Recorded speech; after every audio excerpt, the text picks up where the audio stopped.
मैं कहाँ जाऊँ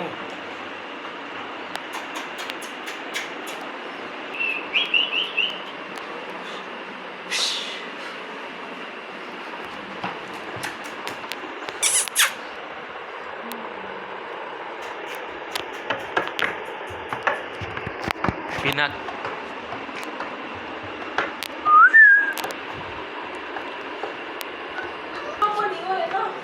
वॉशरूम में जाके तैयारी कर रहे हैं ना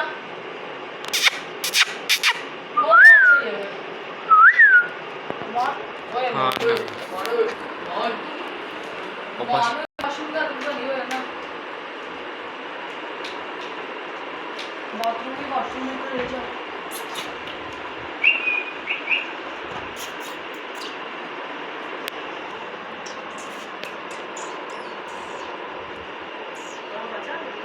हम्म